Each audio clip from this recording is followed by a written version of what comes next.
السلام علیکم ورحمۃ اللہ وبرکاتہ نحمده ونصلی علی رسولہ الکریم اما بعد۔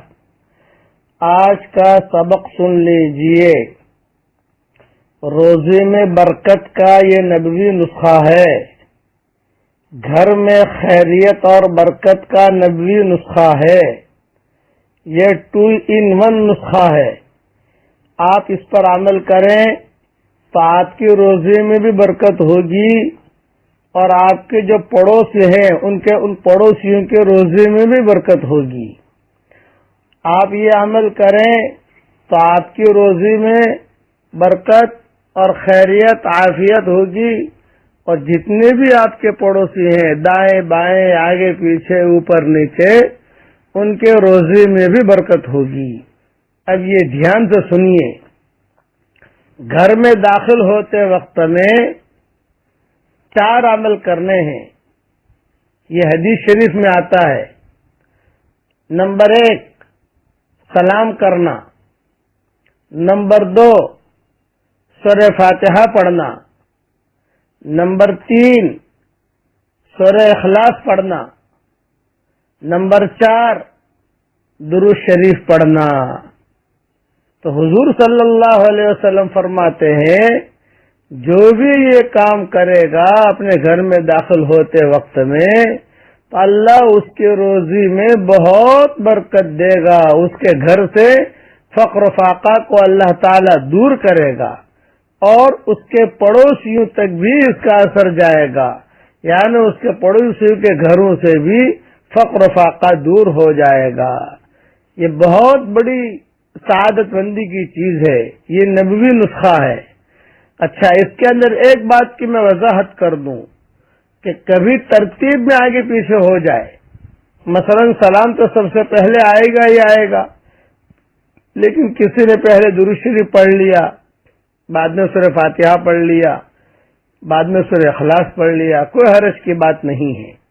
بعض مرتبہ کسی نے سورہ اخلاص پہلے پڑھ لیا، بعد میں سورہ فاتحہ پڑھ لی، کوئی حرج کی بات نہیں ہے، لیکن سلام تو ہر حال پہلے آئے گا۔ دوسری وضاحت یہ ہے کہ گھر میں داخل ہو کر سلام کرنا، چاہے گھر میں کوئی ہو یا نہ ہو، آفس میں جا کر سلام کرنا، چاہے وہاں کوئی ہو یا نہ ہو، گوڈاؤن میں جا کر سلام کرنا، چاہے وہاں کوئی ہو یا نہ ہو، یعنی یہ جو ہے سلام کرنا، سورہ فاتحہ پڑھنا، سورہ اخلاص پڑھنا، درود شریف پڑھنا، یہ صرف گھر کے لیے نہیں ہے، بلکہ دکان پر بھی آپ کر سکتے ہیں۔ دکان پر گئے، دکان کھول رہے ہیں، اب جو ہے آپ نے سلام کر لیا، سورہ فاتحہ پڑھ لیا، سورہ اخلاص پڑھ لی اور درود شریف پڑھ لی، پھر اپنے کام میں لگ گئے الحمدللہ۔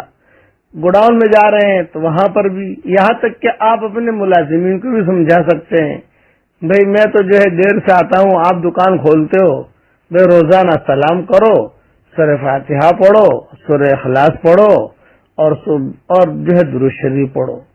یہ اس کا اہتمام کیا جائے۔ اس وقت میں روزی کی بہت شکایتیں کر رہے ہیں لوگ، اس لیے سبق دے رہا ہوں۔ اب اس کا حوالہ سن لیجئے کہ یہ جو میں نے بیان کیا ہے اس کا حوالہ ہے در منصور، سورہ اخلاص کی تفسیر میں صفحہ نمبر 677 پر یہ روایت موجود ہے، اور حسن حسین میں بھی موجود ہے۔ میں نے دونوں روایتوں کو ایک ساتھ جمع کر دیا ہے۔ اللہ تعالی مسلمانوں کی اجتماعی اور انفرادی پریشانیوں کو اللہ تعالی دور فرمائے، اور عافیت کے ساتھ جو بھی روزی کے بارے میں پریشان ہوں اللہ تعالیٰ ان کے روزی میں عافیت کے ساتھ خوب برکت دے۔ اور ایک وضاحت اور سن لیجئے، بعض لوگ ہیں کہ ان کے روزی میں خوب برکت ہے تو وہ بھی عمل کریں، گھر میں یعنی مال اللہ تعالیٰ حلال بھی دے گا اور بڑھ کر بھی دے گا، اور گھر میں انشاءاللہ عافیت رہے گی۔ اللہ تعالیٰ عمل کرنے کی توفیق عطا فرمائے۔ والسلام علیکم ورحمۃ اللہ وبرکاتہ، وآخر دعوانا ان الحمد للہ رب العالمین۔ السلام علیکم ورحمۃ اللہ وبرکاتہ، نحمده ونصلي على رسوله الكريم اما بعد۔ آج کا سبق سن لیجئے، رزق حلال کے دروازے کشادہ کرنے کا نبوی نسخہ، جسے حلال روزی چاہیے اور بہت زیادہ چاہیے، اور حلال بھی ہو اور بہت زیادہ ہو، اس کا یہ نبوی نسخہ ہے۔ پہلے حدیث شریف جو ہے وہ دھیان سے سنیے، میں صرف ترجمہ پڑھتا ہوں، عربی متن نہیں پڑھتا۔ امام مالک رحمۃ اللہ علیہ نے حضرت عبداللہ ابن عمر رضی اللہ تعالی عنہما سے روایت کیا ہے کہ ایک روز ایک آدمی حضرت محمد صلی اللہ علیہ وسلم کے دربار میں حاضر ہوا اور عرض کیا کہ یا رسول اللہ صلی اللہ علیہ وسلم، دنیا نے میری طرف سے پیٹھ پھیر لی ہے اور منہ بھی پھیر لیا ہے، یعنی برکت نہیں ہوتی، مال نہیں ملتا، روزی نہیں ملتی، کشادہ نہیں ملتی۔ تو حضرت محمد صلی اللہ علیہ وسلم نے اس آدمی کو کہا کہ فرشتوں کی جو نماز ہے اور اللہ کی مخلوق کی جو تسبیح ہے تو اس سے کیوں غافل ہے؟ اسی تسبیح کے بدلے ساری مخلوق کو، چرندوں کو، پرندوں کو، مچھلیوں کو، سب کو اسی کے صدقے ان سب کو روزی دی جاتی ہے۔ جب صبح صادق ہو، طلوع ہو، یعنی فجر کی اذان ہو جائے، صبح یہ تسبیح 100 بار پڑھا کرو، 100 مرتبہ پڑھا کرو، یہ فرمایا۔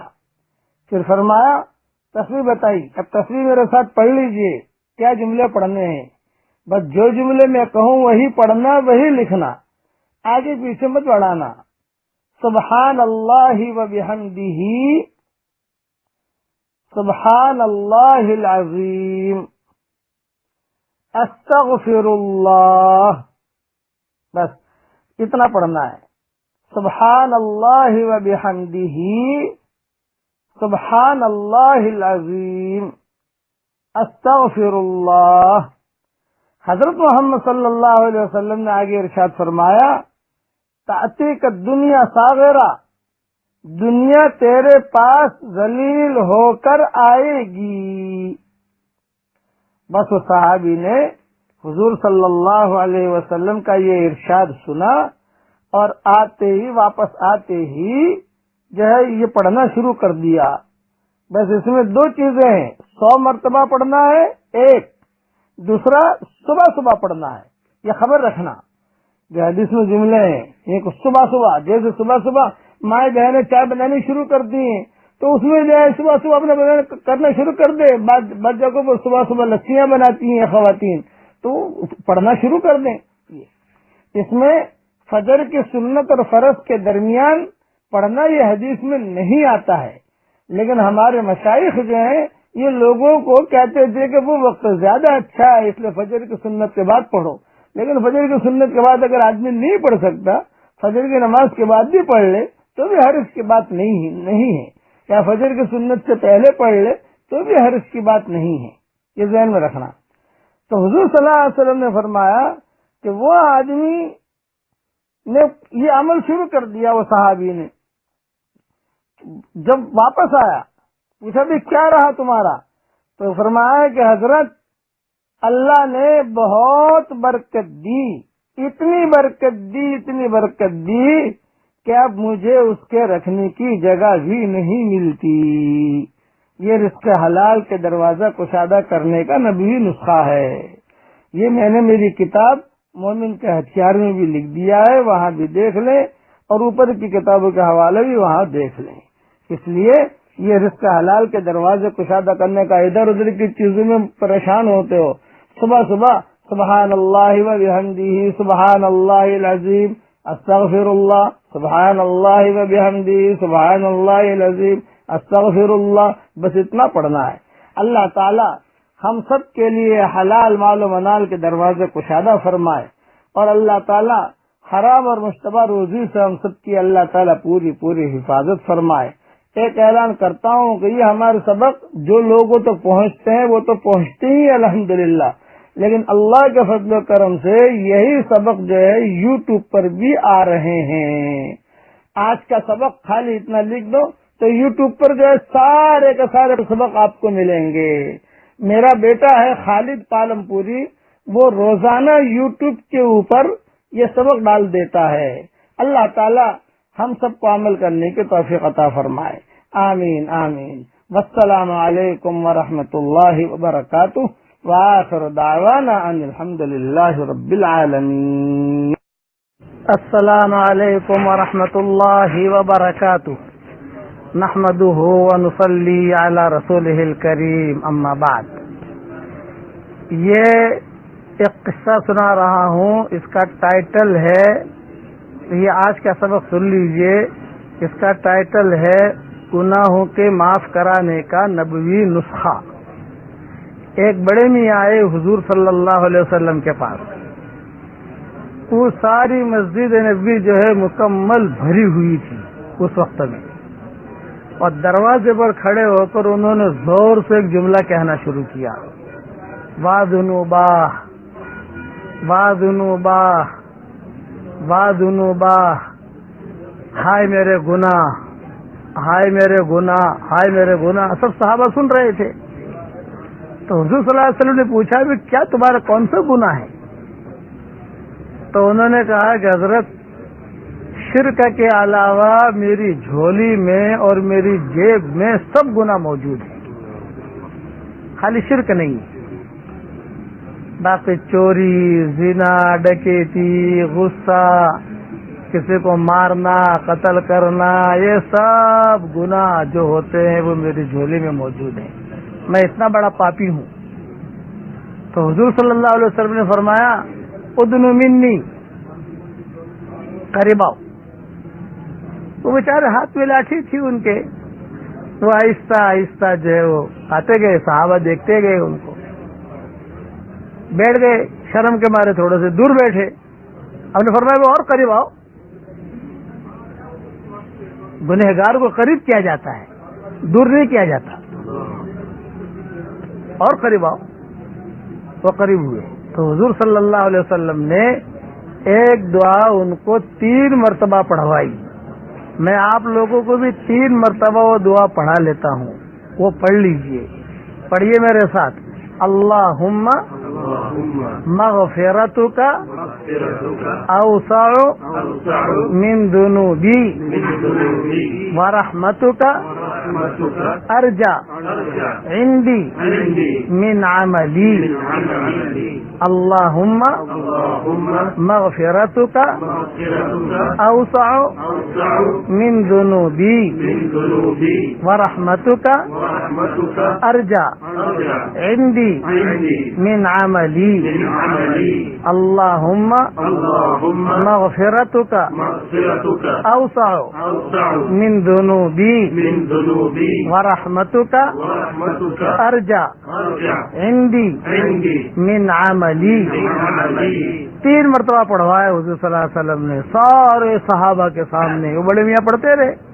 پھر حضور صلی اللہ علیہ وسلم نے ایک جملہ کہا، قم قد غفر اللہ لک۔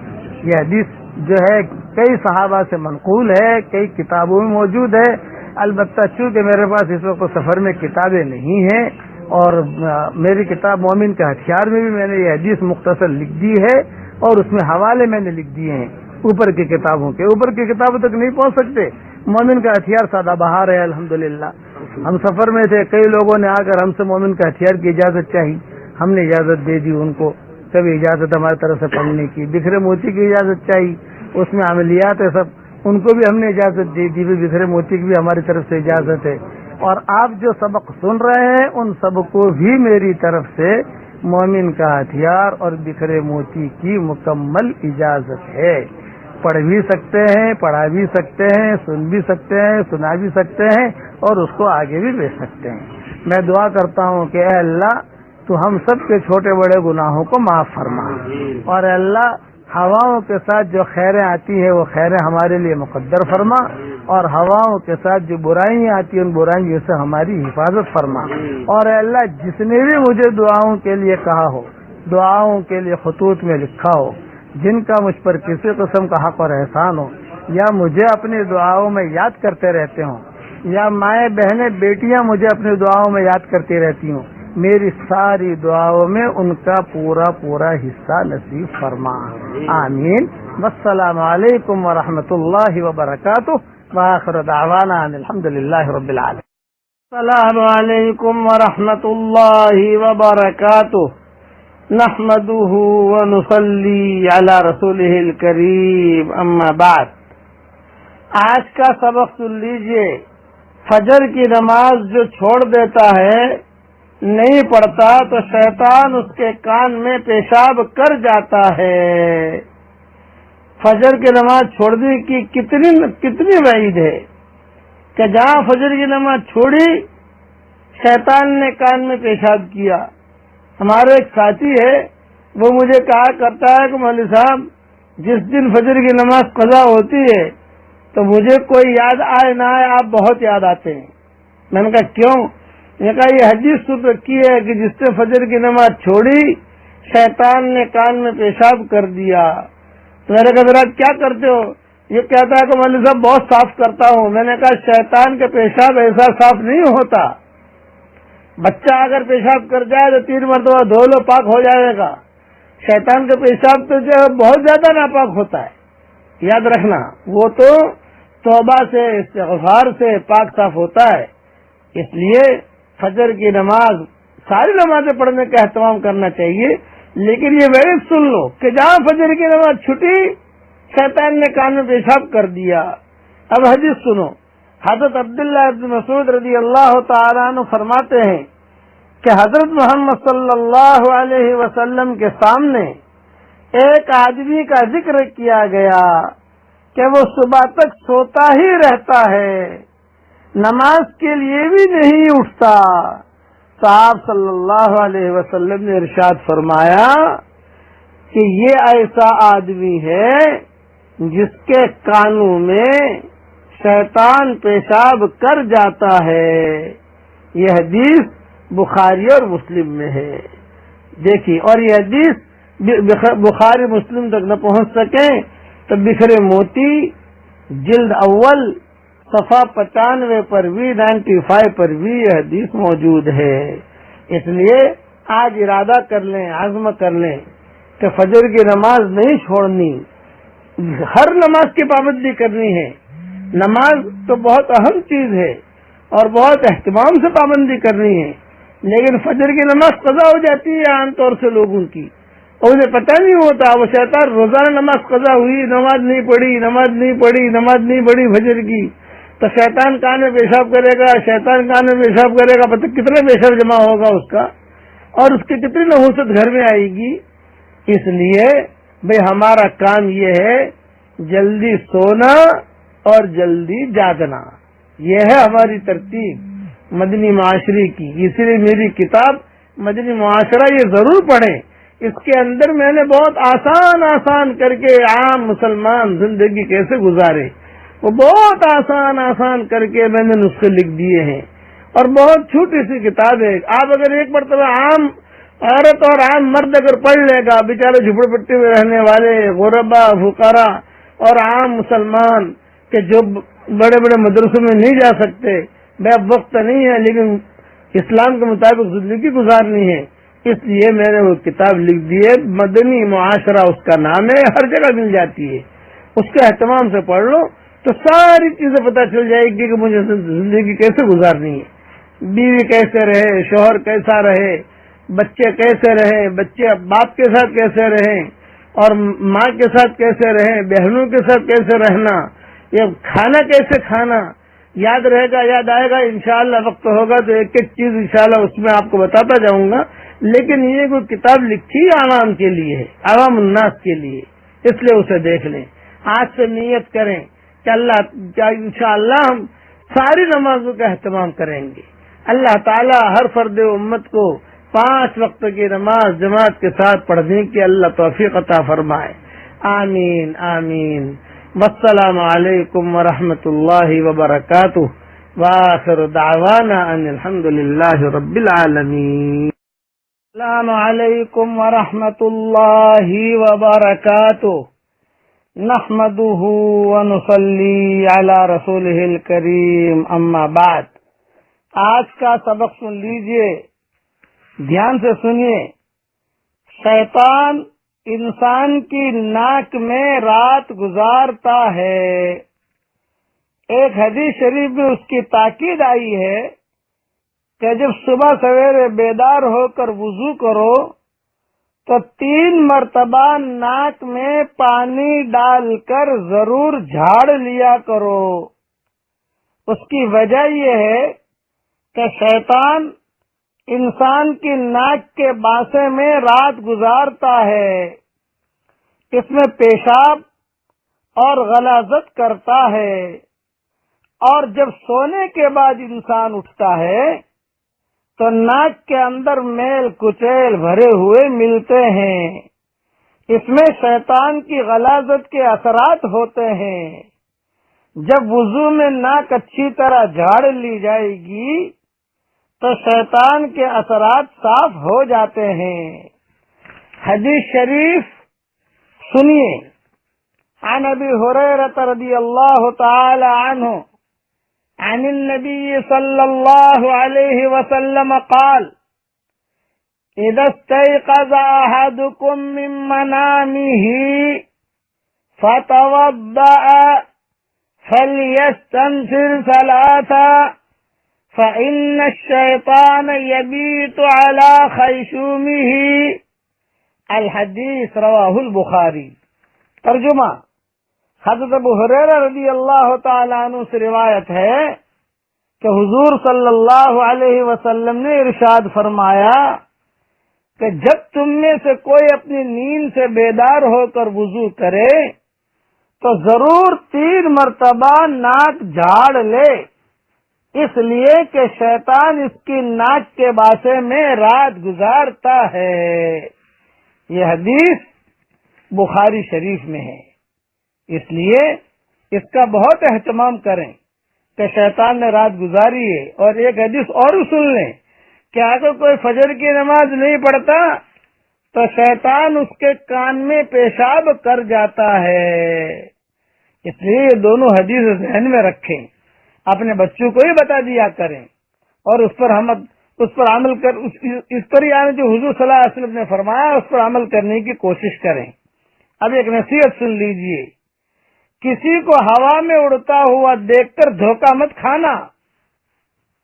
کسی کو ہوا میں اڑتا ہوا دیکھ کر کوئی بہت بڑا بزرگ آپ کو دکھائی دے کہ صاحب یہ بہت بڑے اللہ والے ہیں، کبھی دھوکہ مت کھانا.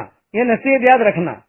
بایزید بستامی رحمت اللہ علیہ کا ایک عجیب غریب مقولہ اور نصیحت ہے کہ اگر تم کسی شخص کو دیکھو تو وہ اعلیٰ درجے کی کرامتوں کا مظاہرہ کر کے ہوا میں اڑ رہا ہے، تب بھی اس کے دھوکے میں نہ آنا جب تک یہ نہ دیکھ لو کیا احکام شریعت اور حفظ حدود کے معاملے میں اس کا کیا حال ہے. یعنی اللہ کے احکامات کو خود پراوی کرتا ہے کہ نہیں کرتا، اللہ تعالیٰ کی حضور صلی اللہ علیہ وسلم کی سنتوں پر عمل بھی کرتا ہے نہیں کرتا. اس لیے جب تک خود نہ دیکھ لو کہ یہ آدمی دیندار ہے کہ نہیں، تب تک کبھی بھی دھوکے میں نہ آنا. یہ دونوں مضمون میں نے بکھرے موتی جلدوم صفحہ 80 اور صفحہ 77 پر لکھے ہیں. شیطان انسان کی ناک میں رات گزارتا ہے، یہ بھی صفحہ 77 پر ہے. اور کسی کو ہوا میں اڑتا ہوا دیکھ کر دھوکہ نہ کھاؤ، یہ صفحہ 80 پر ہے. اللہ تعالی ہم سب کو حضرت محمد صلی اللہ علیہ وسلم کی سنت کے مطابق عمل کرنے کے توفیق عطا فرمائے. اب جو ہے آج میری رائے یہ ہے 3 مرتبہ سورہ اخلاص پڑھ کر سارے مرحومین کو اس کا ثواب دے دو. 3 مرتبہ سورہ اخلاص پڑھ کر سارے مرحومین کو اس کا ثواب دے دو.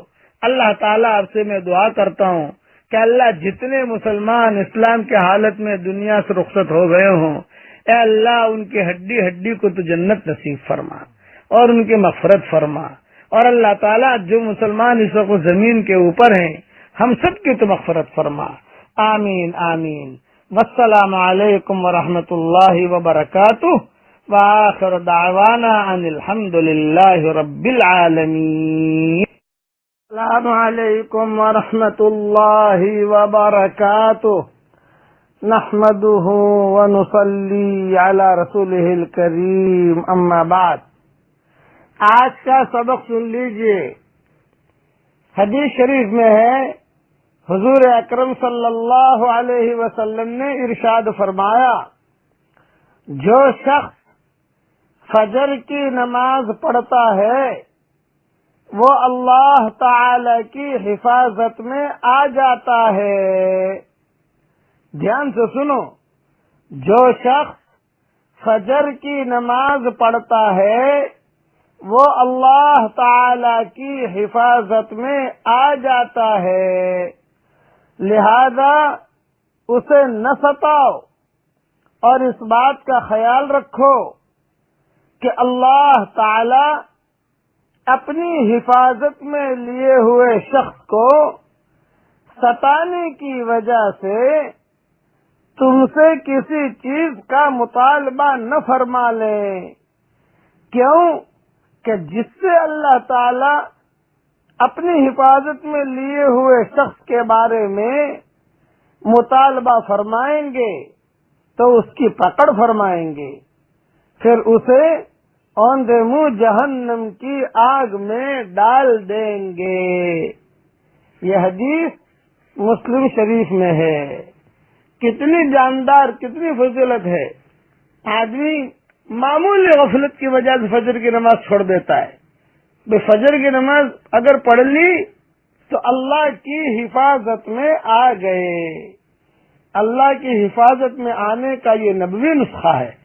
اس کے لیے بہت اہتمام کریں، مائیں بہنیں بھی اہتمام کریں کہ فجر کی نماز ہماری نہ جائے.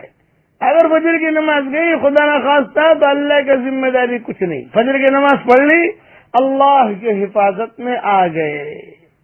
اور کتنی بڑی فضیلت ہے کہ اللہ کی حفاظت میں آدمی آ جائے گا، وہ کبھی بھی نامراد نہیں ہوگا.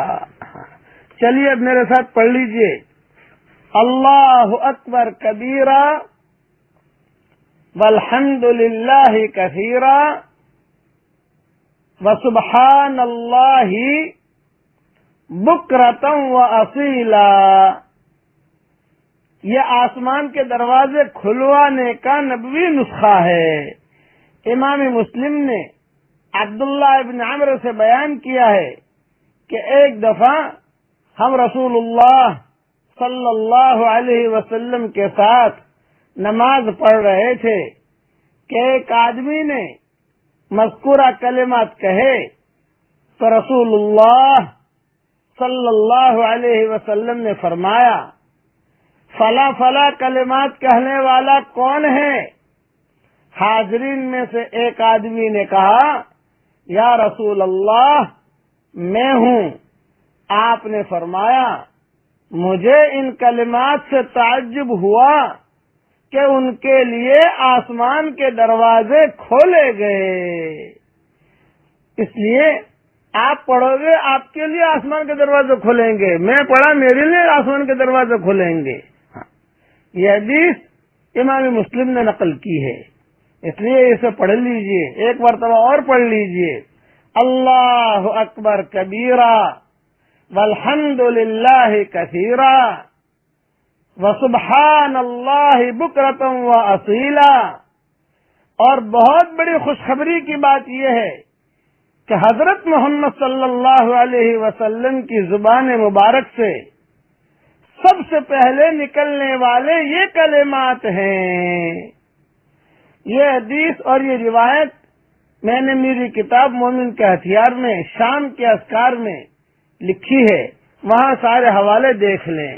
اللہ تعالی ہم سب کو ایسا ایمان دے کہ اس کے بعد کفر نہ ہو، اور ایسی ہدایت دے کہ اس کے بعد گمراہی نہ ہو، اور ایسی عزت دے کہ اس کے بعد ذلت نہ ہو، اور ایسی ترقی دے کہ اس کے بعد تنزلی نہ ہو، اور ایسا اپنا قرب دے کہ اس کے بعد اس سے دوری نہ ہو.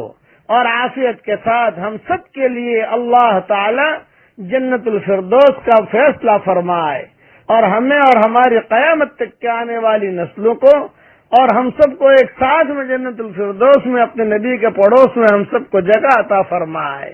آمین آمین۔ والسلام علیکم ورحمۃ اللہ وبرکاتہ، وآخر دعوانا ان الحمد للہ رب العالمین۔ السلام علیکم ورحمۃ اللہ وبرکاتہ، نحمده ونصلی علی رسولہ الکریم، اما بعد۔ آج کا سبق سن لیجئے، ایک بہت اہم نصیحت ہے۔ روزے میں برکت کا بھی نبوی نسخہ ہے، ایمان پر خاتمہ ہونے کا بھی نبوی نسخہ ہے، اور گھر والوں میں محبتیں رہیں جھگڑے نہ رہیں اس کا بھی نبوی نسخہ ہے۔ حضور صلی اللہ علیہ وسلم فرماتے ہیں، جو آدمی فجر کی 2 رکعت سنت گھر پر پڑھے، مسجد میں نہ پڑھے بلکہ اپنے گھر پر پڑھ کر مسجد میں جا کر فجر کی نماز پڑھے، تو اس کی 3 فضیلتیں ہیں۔ ایک تو یہ کہ روزے میں برکت ہوگی، دوسرا گھروں میں جو جھگڑے ہوتے ہیں وہ جھگڑے ختم ہوں گے، تیسرا ایمان پر خاتمہ ہوگا۔ یہ حدیث مراقی الفلاح میں لکھی ہوئی ہے۔ یہ میں نے اس لیے کہہ دیا کہ عام طور سے ہمارے ماحول میں مسجد میں آ کر وضو کرتے ہیں، مسجد میں سنت پڑھتے ہیں۔ یہ اچھا تو یہ ہے کہ گھر پر ہی وضو کریں، اور اچھا یہ ہے کہ گھر پر ہی فجر کی سنت پڑھیں، اور پھر جو ہے مسجد کی طرف نکلیں۔ تو اس سے فائدہ یہ ہوگا کہ بھی گھر میں وضو کا ثواب بھی مل جائے گا، اور گھر پر سنتیں پڑھنے کی فضیلتیں بھی مل جائیں گی۔ اس لیے اس کا اہتمام کریں کہ اپنے گھر پر فجر کی سنت پڑھ کے نکلیں، تو یہ 3 جو ہے فائدے بھی ہو جائیں گے۔ اللہ تعالی ہم سب کو فجر کی سنتیں گھر پر پڑھنے کی توفیق عطا فرمائے۔ اور پھر جب نماز جو ہے فجر کی گھر پہ نہ پڑھ لینا، تو فجر کی نماز تو مسجد میں جا کر پڑھیو۔ اللہ عمل کرنے کی توفیق عطا فرمائے۔ اور 3 بڑے بڑے فائدے ہیں ماشاءاللہ۔ روزے میں برکت، جھگڑے ختم ہوں گے، اور ایمان پر خاتمہ ہوگا۔ والسلام علیکم ورحمۃ اللہ وبرکاتہ۔ اور حدیث کا حوالہ ضرور دے دینا، اس لیے کہ عام طور سے لوگوں کو پتہ ہوتی نہیں حدیث ہے، پھر وہ جھگڑتے رہتے ہیں کہاں ہے کہاں ہے کہاں ہے۔ مراقی الفلاح میں ہے یہ حدیث۔ والسلام علیکم ورحمۃ اللہ وبرکاتہ، وآخر دعوانا ان الحمد للہ رب العالمین۔ السلام علیکم ورحمۃ اللہ وبرکاتہ، نحمده ونصلی علی رسولہ الکریم، اما بعد۔ آج کا سبق سن لیجئے۔ سب سے پہلے فجر کی نماز حضرت آدم علیہ السلام نے ادا کی۔ ہم جو فجر کی نماز ادا کرتے ہیں اور اس میں 2 رکعتیں فرض پڑھتے ہیں، اس کی حکمت یہ ہے کہ فجر کی نماز سب سے پہلے حضرت آدم علیہ السلام نے ادا فرمائی۔ جس وقت اللہ تعالی نے ان کو دنیا میں اتارا، اس وقت دنیا میں رات چھائی ہوئی تھی۔ حضرت آدم علیہ السلام جنت کی روشنی سے نکل کر دنیا کی اس اندھیری اور تاریک رات میں دنیا میں تشریف لائے۔ اس وقت ہاتھ کو ہاتھ دکھائی نہیں دیتا تھا، اتنا اندھیرا تھا۔ حضرت آدم علیہ السلام کو بڑی تشویش اور پریشانی لاحق ہوئی کہ یہ دنیا جو اتنی تاریک ہے اور اتنا اندھیرا ہے، یہاں زندگی کیسے گزرے گی؟ نہ کوئی چیز نظر آتی ہے، نہ جگہ سمجھ میں آتی ہے کہ کہاں ہے اور کہاں جائیں اور کہاں کھڑا ہوں۔ ہر طرف اندھیرا ہی اندھیرا ہے۔ چنانچہ خوف محسوس ہونے لگا۔ اس کے بعد آہستہ آہستہ روشنی ہونے لگی اور صبح کا نور چمکنے لگا۔ صبح صادق ظاہر ہوئی تو حضرت آدم علیہ السلام کی جان میں جان آئی۔ اس وقت حضرت آدم علیہ السلام نے سورج نکلنے سے پہلے 2 رکعتیں بطور شکرانہ ادا فرمائی۔ ایک رکعت رات کی تاریکی جانے کا شکرانہ میں ادا فرمائی، اور ایک رکعت دن کی روشنی نمودار ہونے کی شکرانے میں ادا فرمائی۔ یہ 2 رکعتیں اللہ تعالیٰ کو اتنی پسند آئی کہ اللہ تعالیٰ نے ان کو حضرت محمد صلی اللہ علیہ وسلم کی امت پر فرض فرما دیا۔ اس سے اندازہ لگائیں کہ یہ فجر کی نماز کتنی اہم ہے۔ یہ مضمون بکھرے موتی جلد 5 صفحہ 13 پر ہے اور اوپر کی کتابوں میں عنایہ میں ہے۔ اس لیے ہم جو فجر کی نماز پڑھتے ہیں یہ علماء نے لکھا ہے، یہ علماء کی بتائی ہوئی بات بتا رہا ہوں، اور کیسے حضرت آدم علیہ السلام نے سب سے پہلے یہ نماز ادا کی۔ اللہ تعالی ہم سب کو فجر کی نماز جماعت کے ساتھ پڑھنے کی توفیق عطا فرمائے۔ صحیح حدیثوں میں آتا ہے کہ جو آدمی فجر کی نماز جماعت کے ساتھ پڑھ لیتا ہے وہ اللہ کی حفاظت میں آ جاتا ہے۔ اس لیے فجر کی نماز کا خوب اہتمام کریں۔ دوسرا کہ آج جو ہے 3 مرتبہ سورہ اخلاص پڑھ لیجئے، انشاءاللہ ایک قرآن پڑھنے کے برابر ثواب مل جائے گا۔ بس، اور اب تو آخر میں ایک نصیحت کر لیتا ہوں، نہیں میں محتاج دنیا کا ایک تیرے سوا یا رب، نہیں میں محتاج دنیا کا ایک تیرے سوا یا رب، میرے سجدے قبول کر لے میری سانس ٹوٹنے سے پہلے، میرے سجدے قبول کر لے میرے سانس ٹوٹنے سے پہلے، میرے سجدے قبول کر لے میری سانس ٹوٹنے سے پہلے۔ ایک سجدہ بھی اللہ نے قبول کر لیا تو انشاءاللہ بیڑا پار ہو جائے گا۔ اللہ تعالی ہم سب کو اخلاص کے ساتھ نماز پڑھنے کے اللہ ہم سب کو توفیق عطا فرمائے، آمین آمین۔ والسلام علیکم ورحمۃ اللہ وبرکاتہ، وآخر دعوانا ان الحمد للہ رب العالمین۔ السلام علیکم ورحمۃ اللہ وبرکاتہ، نحمده ونصلي على رسوله الكريم، اما بعد۔ آج کا سبق سن لیجئے۔ آج کے سبق کا ٹائٹل ہے دعا کی قبولیت کا نبوی نسخہ۔ اب حدیث سنیے۔ حضرت انس ابن مالک رضی اللہ تعالیٰ عنہ سے روایت ہے کہ حضرت محمد صلی اللہ علیہ وسلم نے ارشاد فرمایا، اذان اور اقامت کے درمیانی وقت میں دعا رد نہیں ہوتی، یعنی دعا ضرور قبول ہوتی ہے۔ صحابہ کرام رضوان اللہ علیہم اجمعین نے عرض کیا، یا رسول اللہ صلی اللہ علیہ وسلم، اذان اور اقامت کے درمیانی وقت میں ہم کیا دعا مانگیں؟ حضرت محمد صلی اللہ علیہ وسلم نے ارشاد فرمایا، اس وقت میں اللہ تعالی سے دنیا اور آخرت کی عافیت مانگا کرو۔ یہ حدیث ترمذی میں ہے۔ روزانہ اذان سنتے ہیں، روزانہ اقامت سنتے ہیں، اذان اور اقامت کے درمیان کچھ لوگ باتیں کرتے رہتے ہیں، کچھ لوگ باہر بیٹھے رہتے ہیں، کچھ لوگ گپ شپ میں رہتے ہیں۔ اذان ہو گئی، اقامت باقی ہے تو نماز کے انتظار باہر کھڑے کھڑے کرتے ہیں۔ یہ نامناسب حرکت ہے۔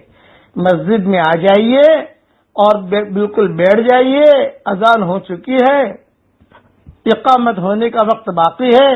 یہ درمیانی وقت میں اللہ تعالیٰ دعا ضرور قبول کرتا ہے۔ دعا میں لگ جائیے اور اللہ تعالیٰ سے کہیے، یہ دعا مانگیے، پڑھیے میرے ساتھ، اللہم انی اسألک العافیہ فی الدنیا والآخرہ۔ اے اللہ، دنیا اور آخرت کی عافیت تو مجھے عطا فرما۔ اس میں سارے خیریں آ گئی۔ یہ حضور صلی اللہ علیہ وسلم نے صحابہ کو کہا کہ اذان اور اقامت کے درمیان یہ دعا مانگا کرو، یہ نبی نے بتایا ہے اور نبی نے سبق دیا ہے، میں نے سبق نہیں دیا، میں تو ڈاکیا ہوں، بیچ میں آپ کو بات پہنچا رہا ہوں۔ یہ سبق نبی دے چکے ہیں پہلے، حضور صلی اللہ علیہ وسلم، کہ اذان اور اقامت کے درمیان یہ دعا مانگا کرو۔ اس لیے یہ دعا مانگنے کا اہتمام کیجئے اور یہ دعا یاد بھی کر لیجئے۔ اللہ تعالی ہم سب کے لیے دنیا اور آخرت کی عافیت، ہم سب عافیت عین سے کہنا، عین سے، اللہ تعالی ہم سب کے لیے دنیا اور آخرت کی عافیت مقدر فرمائے اور ہم سب کے لیے اللہ تعالی ڈھیروں خوشیاں ہم سب کے لیے مقدر فرمائے۔ آمین آمین۔ والسلام علیکم ورحمۃ اللہ وبرکاتہ، وآخر دعوانا ان الحمد للہ رب العالمین۔ السلام علیکم ورحمۃ اللہ وبرکاتہ، نحمده ونصلی علی رسولہ الکریم، اما بعد۔ آج کا سبق سن لیجئے۔ سب سے پہلے ظہر کی نماز حضرت ابراہیم علیہ السلام نے ادا کی۔ اسی طرح ظہر کی 4 رکعت جو ہم ادا کرتے ہیں، یہ سب سے پہلے حضرت ابراہیم علیہ السلام نے ادا فرمائی تھی، اور اس وقت ادا فرمائی تھی جس وقت وہ اپنے بیٹے حضرت اسماعیل علیہ السلام کو ذبح کرنے کے امتحان میں کامیاب ہو گئے تھے۔ ایک رکعت تو اس امتحان میں کامیابی پر شکرانہ کے طریقے طور پر ادا فرمائی۔ یا اللہ، آپ کا شکر ہے کہ آپ کی مدد سے میں اس مشکل امتحان میں کامیاب ہو گیا۔ دوسری رکعت اس بات کے شکرانے میں ادا فرمائی تھی کہ اللہ تعالیٰ نے حضرت اسماعیل علیہ السلام کے عوض میں جنت سے ایک مینڈھا اتار دیا، کیونکہ یہ بھی اللہ تعالیٰ کا ایک خصوصی انعام تھا، اس لیے اس کے شکرانے کے طور پر دوسری رکعت ادا فرمائی۔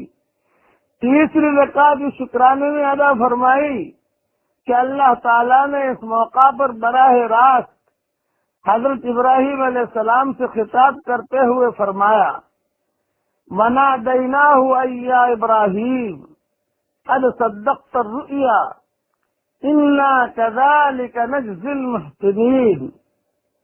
یعنی ترجمہ، یعنی ہم نے آواز دی، اے ابراہیم، بلا شبہ تم نے اپنا خواب سچا کر دکھایا، ہم نیکوکاروں کو اسی طرح بدلہ دیا کرتے ہیں۔